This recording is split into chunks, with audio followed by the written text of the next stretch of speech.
Sebelum mulai video kali ini, gue ingin mengucapkan minal aidin wal faizin, mohon maaf lahir dan batin, selamat lebaran untuk yang merayakan dan selamat liburan untuk kalian yang berlibur panjang.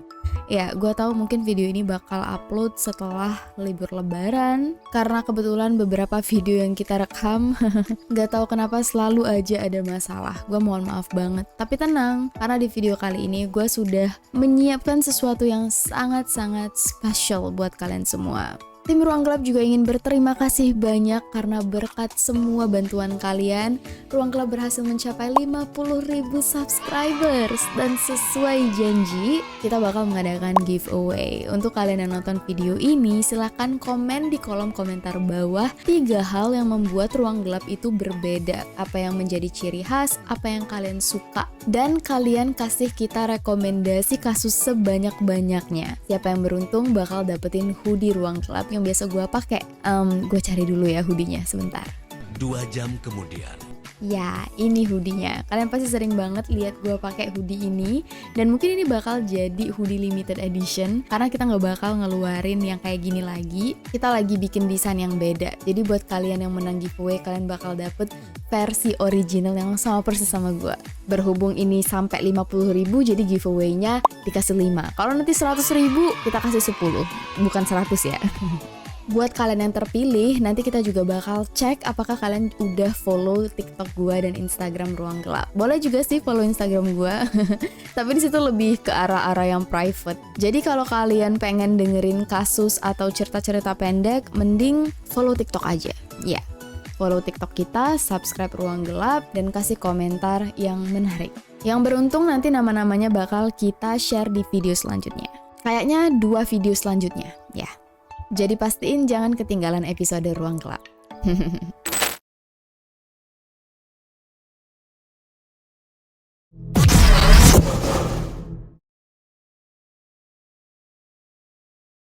Cerita kita kali ini berasal dari buku If You Tell karya Greg Olsen. Ini adalah buku yang luar biasa menggambarkan kisah yang bikin gue bener-bener sedih dan mikir lagi, kok bisa ya ada keluarga kayak gini. Ini kisah nyata, tapi berasa kayak bukan sesuatu yang bisa diterima oleh akal sehat. Ya, sebenarnya banyak cerita Ruang Gelap yang gitu sih. Kita semua pasti punya yang namanya kenangan buruk saat masih kecil. Mungkin karena masalah di sekolah, ada masalah dengan anak tetangga. Tapi apa jadinya kalau masalah kita sendiri justru bersumber dari orang yang seharusnya menjadi orang yang sangat menyayangi kita dan melindungi kita? Apa jadinya kalau penjahat utama dalam hidup kita adalah ibu kita sendiri? Cerita kita bermula di kota Battleground yang ada di Washington di tahun 1958. Ini adalah kota kecil, masyarakatnya kenal satu sama lain, dan kebanyakan masyarakatnya sangat menyukai bowling. Hampir setiap malam Sabtu dan Minggu, tempat-tempat bermain bowling penuh dan ada banyak banget pertandingan. Salah satu karyawan yang bekerja di tempat bowling terkenal di kota itu yang bernama Tiger Balls adalah Lara Stallings. Lara waktu itu baru aja lulus SMA dan dia punya impian untuk lanjut kuliah, oke? Semua orang pengen kuliah. Tapi karena ada beberapa hal, Laura harus menabung biar dia bisa melanjutkan kuliahnya. Ibaratnya kayak gap year, penting nabung dulu baru nanti kuliah. Dan waktu Laura bekerja di tempat bowling ini, kayak di novel-novel, anak yang punya tempat bowling ini jatuh cinta dengan Lara. Gimana enggak? Lara cantik banget, berpendidikan, pinter. Dan waktu Lara tahu anak dari pemilik bowling ini suka sama dia, Lara nggak berpikir panjang. Pria bernama Les Watson yang naksir sama dia ini nggak cuman berasal dari salah satu keluarga kaya di kota itu, tapi juga ganteng. Meskipun sebenarnya Les Watson lebih tua 10 tahun dari dia, Lara ngerasa umur tuh hanyalah angka, oke? Les masih ganteng, masih jadi incaran orang-orang di kota itu. Memperlakukan dia dengan baik dan hartanya banyak. Lara ya mikir, oke, apa salahnya? Ini jackpot nih, ada cowok dengan background sekeren ini yang suka sama aku, dan kalau aku nikah sama dia, udah pasti aku bisa langsung melanjutkan kuliah. Iya benar, kuliah tanpa harus nabung. Mereka berdua nggak pacaran lama. Les langsung melamar dan ujung-ujungnya mereka menikah di Vancouver, tempat di mana Lara tinggal, kampung halaman Lara. Cuman Lara bingung. Soalnya yang menghadiri pernikahan itu cuman diri dia sendiri. Keluarga Les gak ada yang datang.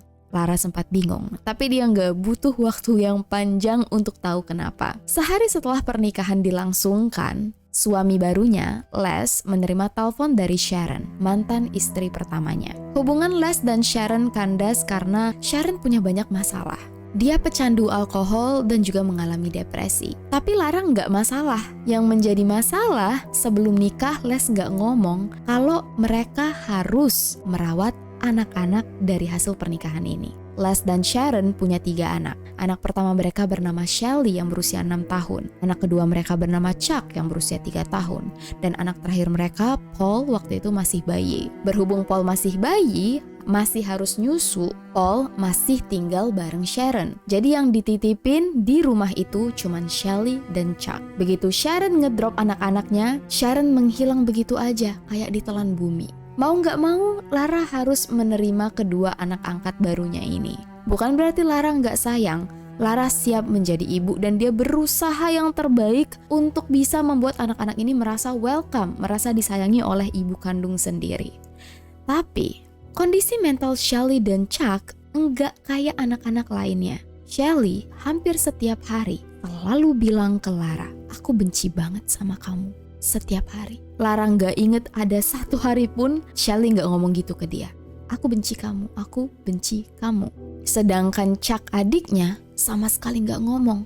Chuck cuman mau ngomong kalau dia disuruh oleh Shelly. Kata apapun yang dibisikin Shelly ke telinga Chuck, itu yang bakal keluar dari mulut Chuck. Lara stres banget. Ngebesarin anak angkat bukanlah hal yang mudah. Ditambah lagi, keduanya sangat sulit menerima kehadiran Lara. Menurut orang-orang sekitar yang dulunya tinggal dengan Sharon, hampir setiap hari mereka ngelihat Chuck nangis sendirian di balkon rumah. Lara nggak tahu apa yang terjadi dengan anak-anak ini. Tapi kayaknya ada sesuatu yang gak beres. Gak cuman itu aja, ada satu lagi masalah terbesar Lara. Ibu mertuanya jauh lebih mengerikan. Ibu mertuanya bernama Anna. Dan Anna selalu benar. Kalau misalnya langit warnanya biru dan Anna bilang enggak, langit warnanya ungu, berarti langit harus berwarna ungu.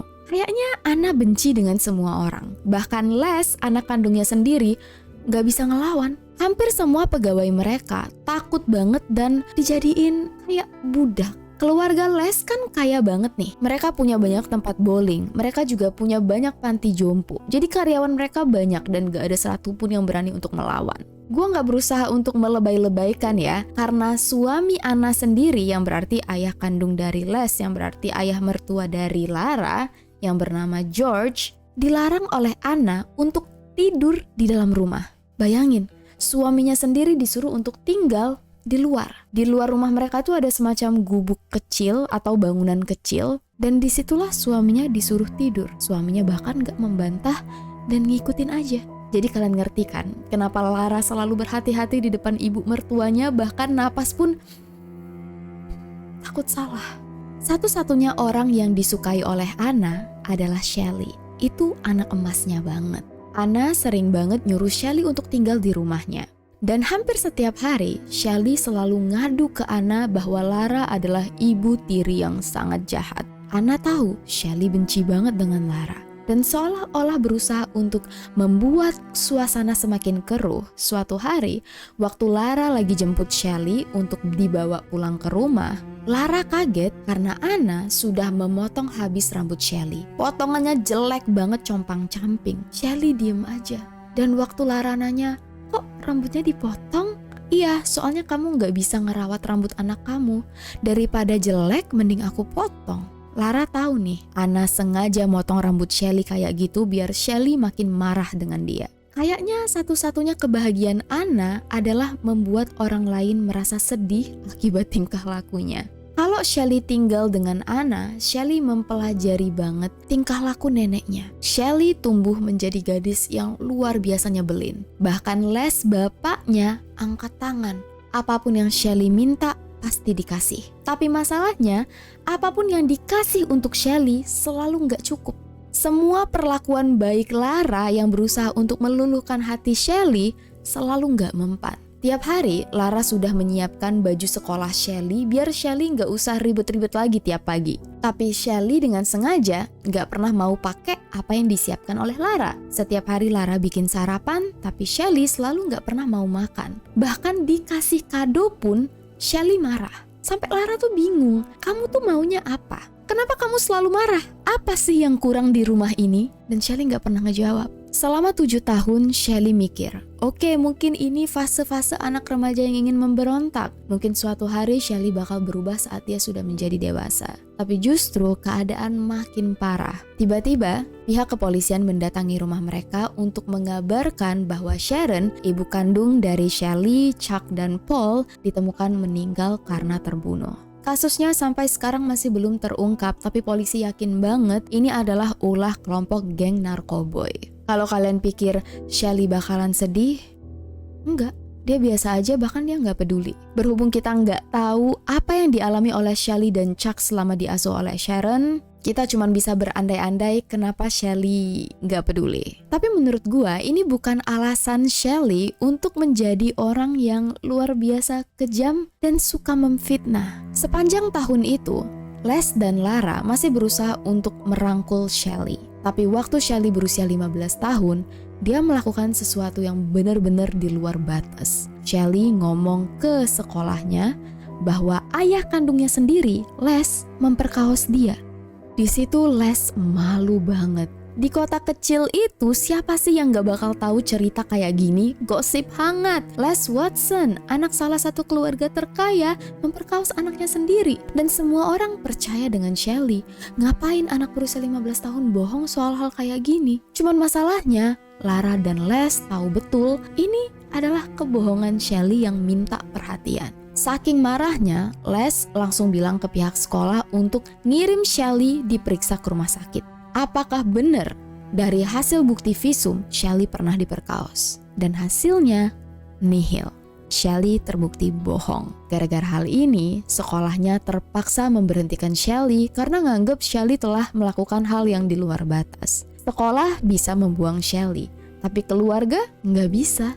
Jujur, Les sakit hati banget, tapi ini anaknya sendiri, anak kandung. Jadi dia nggak bisa ngebuang Shelly begitu aja. Di sini Lara berusaha untuk menyelamatkan Shelly. Karena Shelly nggak diterima di banyak banget sekolah, karena mereka tahu apa yang terjadi, ujung-ujungnya Shelly dikirim ke Vancouver tinggal dengan kedua orang tuanya Lara untuk sekolah bentar di situ. Sumpah ya, kata orang tuanya Lara, Shelly ini tingkah lakunya aneh banget. Di depan mereka baik, kadang-kadang nawarin, sini nggak apa-apa aku aja yang cuci piring. Tapi waktu dilihat, piring-piring kotor tadi justru malah dibuang oleh Shelly. Sampai kedua orang tua Lara tuh bingung, ini anak tiri kamu ada penyakit jiwa apa? Dan untungnya Shelly cuma tinggal di situ sebentar. Waktu Shelly balik lagi tinggal dengan Lara dan Les, Shelly ketemu dengan kakak kandungnya Les yang bernama Katie, yang berarti tantenya.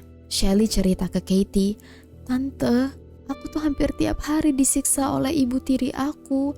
Lara benci banget sama aku. Mungkin kalau kalian lihat Lara itu kayak baik, tapi dia sebenarnya jahat." Dan Katie sebagai seorang tante yang baik merasa kasihan. Dia merasa harus menyelamatkan keponakannya. Katie langsung bilang, "Shelly, kamu gak usah tinggal sama mereka lagi, kamu cukup tinggal sama aku aja." Waktu Lara tahu bahwa Shelly mau diambil oleh Katie, jujur Lara seneng banget. Bukannya apa, tingkah laku Shelly kan kayak gitu ya. Belum lagi Lara masih harus mengasuh Chuck dan Paul.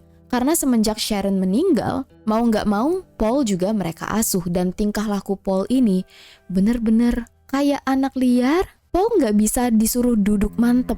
Kalau misalnya makan malam nih, Paul bakal duduk, naik ke atas meja, jingkrak kesana kemari. Jadi bisa kalian bayangin kan seberapa pusing Lara waktu itu. Belum lagi Les rupanya juga punya banyak sifat buruk yang nggak mau Lara jelaskan secara detail. Intinya, kalau Shelly mau diambil oleh Katie, silahkan banget. Awal-awal Shelly tinggal dengan Katie dan suaminya Katie yang bernama Frank. Hidup mereka kelihatan kayak keluarga yang bahagia. Shelly baik banget mau bantuin mereka. Shelly selalu ngarang cerita sampai Katie benci banget dengan Lara. Tapi ujung-ujungnya, Shelly justru membuat Katie dan Frank bercerai. Apa yang dilakukan oleh Shelley secara rinci nggak dijelaskan di buku ini, tapi intinya rumah tangga Katie rusak dan Shelley dipulangkan. Waktu Shelley dibalikin lagi, Lara kembali mikir, oke, mau nggak mau aku harus serumah lagi nih sama anak ini. Tapi seolah-olah doanya didengar oleh Tuhan, Shelley nggak tinggal dengan mereka dalam waktu yang lama.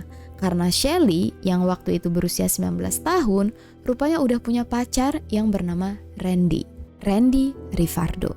Les yang juga nggak tahan dengan anak kandungnya sendiri, mikir keras gimana caranya supaya Shelley dan Randy biar cepet nikah.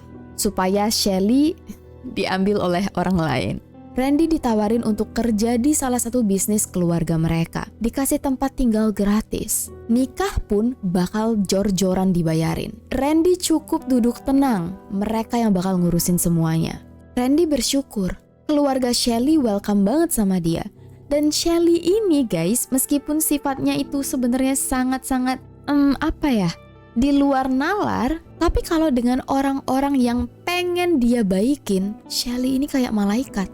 Belum lagi tampangnya itu cantik banget. Matanya biru, rambutnya blonde, badannya bagus. Ada banyak banget laki-laki yang naksir sama Shelley. Jadi Randy merasa jackpot. Dia beruntung banget punya pasangan kayak Shelley. Waktu pesta pernikahan diadakan besar-besaran, gak satupun keluarga Randy datang. Bukan karena gak diundang oleh Randy, tapi Shelley dengan sengaja gak ngirim undangan ke keluarga Randy. Karena dia gak mau hidupnya dicampuri oleh calon besan. Bahkan setelah nikah pun, setiap kali ada keluarga Randy yang mau datang, Shelley gak pernah mau keluar kamar. Dia bakal selalu marah dengan Randy. Jujur sebenarnya Randy malu banget. Dia ngerasa gak enak sama keluarganya sendiri. Kok istrinya kayak gitu? Tapi kalau Shelley dilawan, justru hubungan mereka yang bakal ada dalam bahaya. Jadi Randy cuma bisa nahan. Gak butuh waktu yang lama, Randy langsung menyesal menikah dengan Shelley. Shelley gak mau hidup sederhana. Dia gak mau disuruh kerja. Di rumah, Shelley cuma nonton TV sambil tidur-tiduran. Shelley yang waktu itu kerja sebagai suster di salah satu rumah panti jompo milik keluarganya, sering banget gak masuk dan gak pernah ngasih kabar. Mungkin karena dia tahu ya, kantor ini kan punya bapak aku, ya aku bisa ngapain aja. Dan bener, emang awalnya Les cuman bisa diem ngeliat tingkah laku anaknya. Cuman lama-lama, Les enek juga. Alhasil, Shelley dipecat. Sekarang Randy yang bingung. Tuntutan bininya ini banyak banget. Dan kalau nggak dipenuhin, wow, abislah mereka. Ini salah satu contohnya ya. Shelley waktu itu minta dibeliin mobil VW Beetle keluaran terbaru. Berhubung Randy masih belum bisa beliin, ya udah. Les lah yang pergi beliin ke kota sebelah karena waktu itu di Battleground belum ada mobilnya. Pulang-pulang nih, Les bukannya bawa mobil VW Beetle tapi malah bawa mobil Buick keluaran terbaru yang sebenarnya lebih mahal tapi emang second. Tapi masih mulus banget.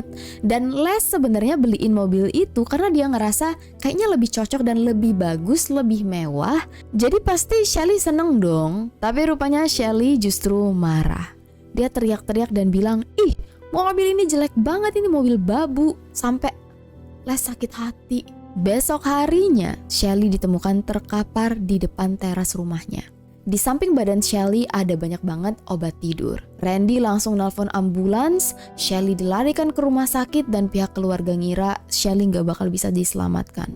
Begitu dokter keluar dari ruangan, dokternya bilang, sebenarnya gak ada satupun obat tidur yang ditemukan di dalam lambung Shelley. Jadi Shelley cuma pura-pura pingsan dan gak ada niatan untuk melukai dirinya sama sekali. Dia cuma pengen ngasih pelajaran ke orang-orang untuk jangan mencoba-coba berusaha untuk menentang keinginan dia. Shelley semakin tahu gimana caranya mengontrol semua orang di sekitarnya. Dan Shelley mulai menganggap kota Battleground itu kayak punya keluarganya sendiri. Shelley bakal belanja di banyak toko dan gak bayar. Dia bilang, suruh aja bapak atau suami aku ya yang bayar. Jadi sering banget tuh Les sama Randy didatangin oleh para pemilik toko yang bawa tagihan. Les sudah bilang sama mereka, jangan biarin Shelly keluar dari toko kalian kalau dia nggak bayar. Tapi orang-orang yang punya toko pada takut. Randy pusing banget. Utang piutang dia banyak gara-gara Shelly. Waktu itu Shelly dan Randy tinggal di rumah kecil, semacam trailer sih lebih tepatnya. Karena Randy belum punya cukup uang untuk beli rumah yang bagus. Berkali-kali Shelly bilang, aku nggak mau tinggal di sini, aku maunya tinggal di rumah yang bagus. Aku ini anak keluarga Watson. Masa iya aku tinggal di trailer? Dan tiap kali Shelly ngeluh selalu didiemin oleh Randy. Soalnya ya dia bisa apa? Belum punya uang. Kayaknya Shelly mulai capek mengeluh dan gak didengerin. Shelly datang ke kantor polisi dan bilang, polisi, aku mau mengadukan bahwa baru aja ada orang tak dikenal masuk ke trailer aku dan memperkaos aku. Tolong bantu aku, kayaknya hidup aku dalam bahaya. Waktu polisi datang untuk ngecek keadaan trailer langsung untuk mencari petunjuk biar orang tak dikenal ini langsung ditangkap, pihak kepolisian sadar Shelly berbohong. Les dan Randy langsung tahu. Shelly sengaja pura-pura diserang oleh orang dengan alasan trailer mereka nggak aman biar dia bisa dibeliin rumah baru. Pokoknya Shelly bilang, aku mau pindah, aku nggak aman berada di sini. Dan berhubung waktu itu Shelly hamil, mau nggak mau Randy harus ngutang dan pindahlah mereka ke sebuah rumah yang bagus. Pada Februari 1975, Shelly melahirkan anak pertamanya dengan Randy yang bernama Nikki. Semua orang berharap dengan kedatangan Nikki, Shelly bakal berubah menjadi dewasa dan bakal nggak aneh-aneh lagi. Lara sempat gugup, takut cucu aku kira-kira bakal diasuh dengan baik nggak ya oleh Shelly. Waktu Lara perhatiin nih, Shelly benar-benar sayang dengan Nikki. Shelly melihat Nikki kayak dirinya sendiri tapi versi mini. Shelly bahkan menulis di buku diary-nya, aku sayang banget dengan Nikki, Nikkiku yang sangat cantik. Dunia ini milik kita berdua, intinya kayak begitulah. Jadi Lara agak tenang. Cuman masalahnya, hubungan Shelly dan Randy mulai retak. Randy mulai disuruh untuk tidur di luar. Kalau kalian ingat, neneknya Anna juga sering nyuruh suaminya tidur di luar. Terus semua uang Randy harus dipegang oleh Shelly. Randy sempat nolak. Terus dengan mudah Shelly datang ke bapaknya dan bilang, gaji Randy langsung aja ya ditransfer ke bank aku. So mau gak mau, Les tiap kali ngasih gaji langsung ke rekeningnya Shelly. Randy bener-bener gak tahan. Akhirnya dia minta cerai. Randy sebenarnya sayang banget sama Nikki. Dia sebenarnya pengen banget ngasuh Nikki serumah dengan Shelly, tapi dia ngerasa harga dirinya udah diinjek-injek. Begitu Randy bercerai dengan Shelly, Shelly menitipkan Nikki ke Lara. Kemudian Shelly menghilang, puff, selama kurang lebih 1 tahun. Jujur, Lara bilang dia lega. Dia sayang banget sama Nikki, dia gak peduli kalau Shelly pergi. Yang penting cucunya dia yang asuh, dia tahu dia bisa ngasuh cucunya dengan baik. Setelah menghilang selama 1 tahun, tiba-tiba Shelly muncul lagi. Dia bilang ke Lara, minta balikin anaknya, Nikki. Seolah-olah Nikki ini kayak barang. Dan Lara gak bisa ngomong apa-apa. Nikki emang anaknya Shelly, dia gak punya hak untuk menahan. Waktu Nikki tinggal dengan Shelly, Shelly selalu bilang, kamu itu gak disayang oleh siapapun kecuali mama. Nenek kakek kamu itu jahat, terutama nenek kamu. Ayah kamu jahat, pergi gitu aja ninggalin kita. Pokoknya di dunia ini yang sayang sama kamu cuman mama. Berhubung Lara takut Nikki gak dididik dengan baik oleh Shelly, hampir setiap minggu Lara pasti selalu datang untuk ngecek. Sampai akhirnya Shelly nikah lagi, kali ini dengan pria bernama Danny Long. Gak lama dari pernikahan ini, nenek Anna meninggal dunia. Rumahnya sudah pasti diwariskan ke cucu tersayangnya yaitu Shelly. Jadi Shelly, Danny, dan Nikki tinggal di rumah itu. Dan waktu Nikki berusia 3 tahun, Shelly melahirkan anak dari hasil pernikahannya dengan Danny yang diberi nama Samantha. Dan di video ini kita akan panggil Sammy. Sama seperti Randy, Danny awalnya ngira dia beruntung banget. Tapi Danny mulai ngerasa kesal waktu dia disuruh tidur di luar.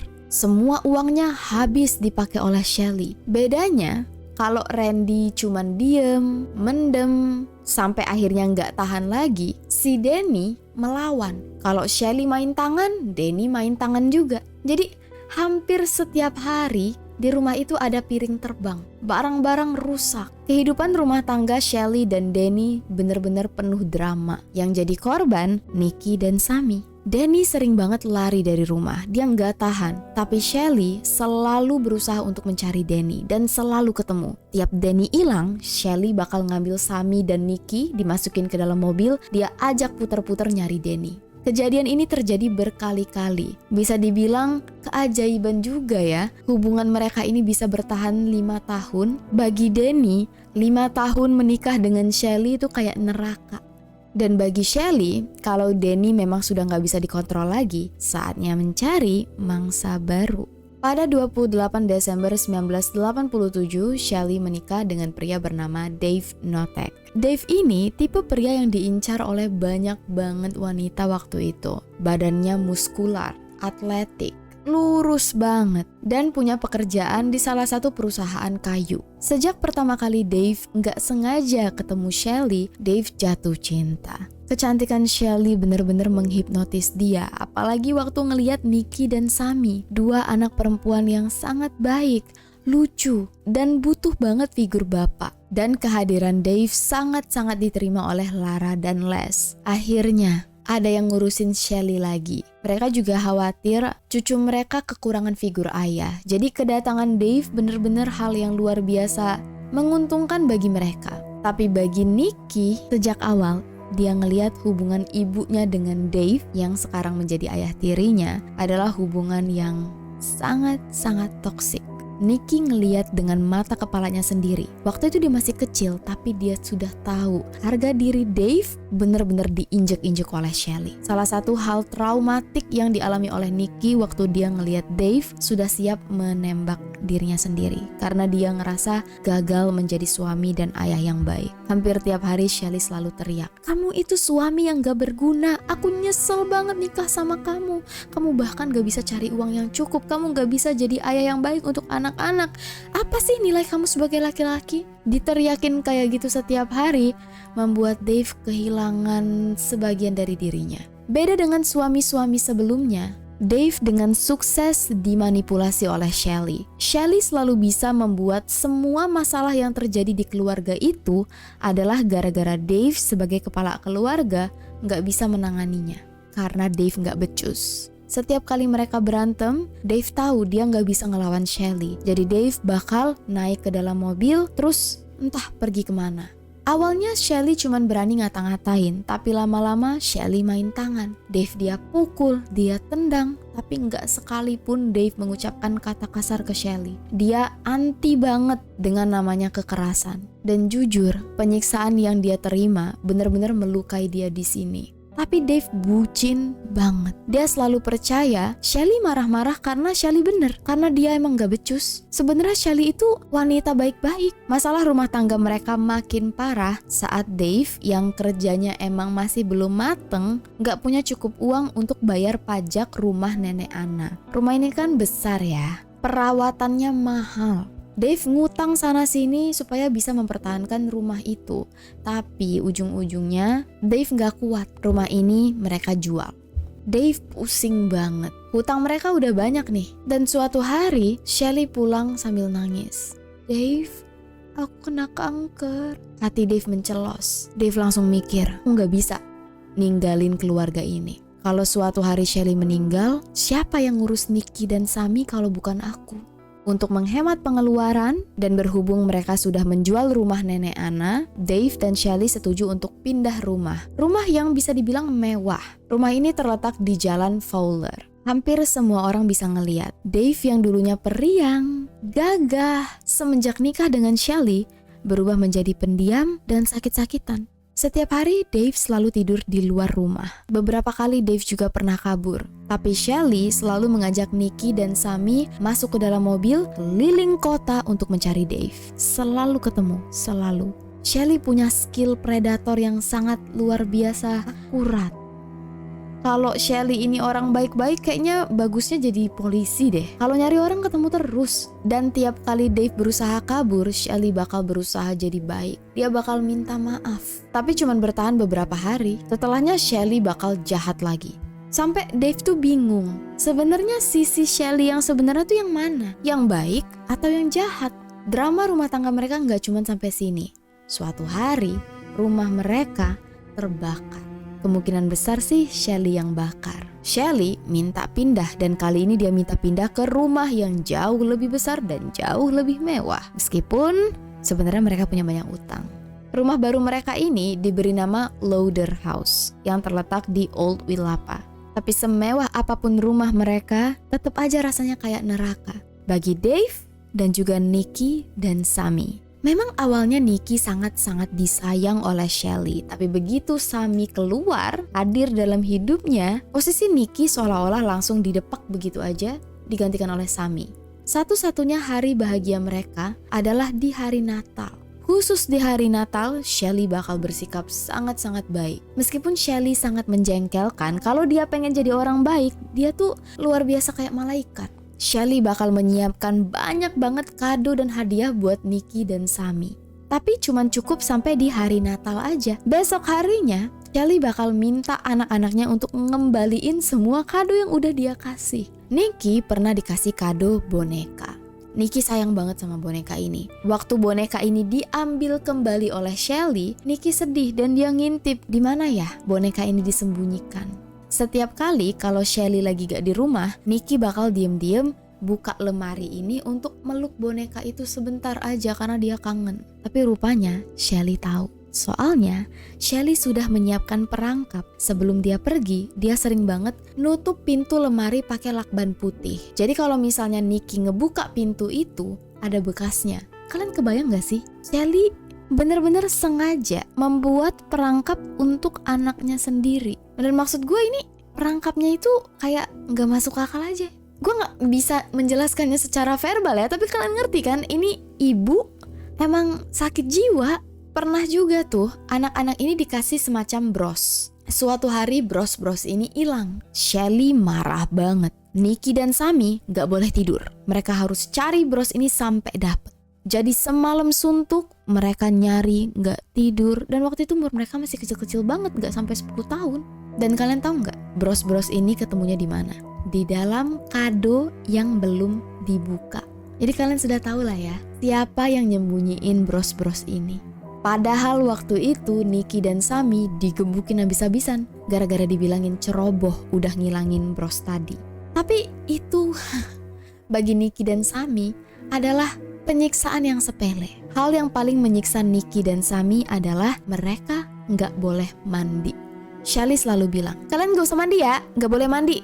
Air di rumah kita gak ada, abis. Awas ya kalau misalnya mandi. Terus Nikki dan Sammy ngendep-ngendep ngetes, bener gak sih airnya gak ada? Airnya ada guys. Shelly boleh mandi aja dia tiap hari. Tapi Nikki dan Sammy gak boleh. Nikki dan Sammy malu banget. Bayangin pergi sekolah gak mandi. Teman-teman mereka tuh sampai ngeliatin karena mungkin bau kali ya. Apalagi Shelly cuman ngasih mereka baju satu setel. Baju itu harus dipakai selama seminggu. Jadi wajar tiap kali Shelly pergi keluar, Nikki dan Sammy langsung lari masuk ke kamar mandi. Tapi mereka bakal berusaha supaya kelihatan gak mandi. Ngerti gak sih? Biar si Shelly tuh gak tahu kalau mereka mandi. Rambutnya mereka acak-acak, bajunya mereka kotor-kotorin biar gak kelihatan mandi. Soalnya kalau ketahuan, mereka bakal disiksa habis-habisan. Meskipun Nikki dan Sammy sama-sama disiksa, tapi yang paling kena imbasnya adalah Nikki. Sering banget. Malam-malam Nikki lagi tidur, tiba-tiba lampu kamarnya nyala. Shelly teriak, "Kamu emang anak yang luar biasa durhaka. Keluar kamu dari kamar sekarang." Nikki bahkan gak tahu dia salah apa. Shelly bahkan gak ngomong salahnya apa. Pokoknya Shelly bilang dia anak durhaka. Dia harus keluar dari kamar saat itu juga. Tengah malam Nikki disuruh pergi ke halaman, buka baju sampai telanjang. "Dave, siapin selang, mandiin Nikki biar dia kapok, biar dia nggak jadi anak durhaka." Di situ Dave cuman bisa diem sambil pegang selang. Dave sebenarnya nggak mau nyiram Nikki, tapi Dave tahu kalau dia nggak ngikutin omongan Shelly, masalahnya bakal tambah ruwet. Gua nggak bilang Dave nggak salah, dia orang dewasa yang seharusnya bisa menyetop penyiksaan ini. Tapi waktu itu Dave ngerasa pikirannya bebayang. Dia capek. Senin sampai Jumat kerja di kota lain. Pulang ke rumah cuman tiap Sabtu dan Minggu. Dan tiap kali pulang ke rumah selalu mendengar ocehan Shelly. Ada aja masalahnya. Jadi Dave cuman bisa nurut. Dia siram air ke badan Nikki. Meskipun Nikki nangis, Udara dan cuaca di situ dingin banget. Dan bayangin, ini anak di bawah 10 tahun tiba-tiba malam-malam dibangunin, disuruh buka baju, disiram di tengah halaman, dipermalukan, disuruh untuk nangis dan minta maaf sambil meraung-meraung. Pokoknya sampai Shelly merasa puas. Nikki yang bahkan gak tahu salahnya apa, minta maaf sambil nangis teriak-teriak. Kadang-kadang Mickey justru disuruh untuk masuk ke dalam bathtub yang sudah diisi air panas mendidih. Iya guys, dan penyiksaan ini disaksikan oleh Sammy yang cuma bisa nangis dari jendela. Sedih ngelihat kakaknya dihukum, tapi dia juga tahu kalau dia melawan, hukuman ini bakal makin panjang. Dan penyiksaan ini terjadi berkali-kali. Ada yang cuma 20 menit, ada yang sampai 2 jam. Nikki inget, dia sering banget ngira dia tuh bakal mati. Kamu tahu gak sih Dave, kemarin si Shelly masuk ke kamar Shane sambil gak pakai baju. Bayangin, aku takut loh Shane dia papain. Shane berhasil mendapatkan foto yang menunjukkan seluruh badan Kathy yang tanpa busana penuh dengan luka-luka lebam.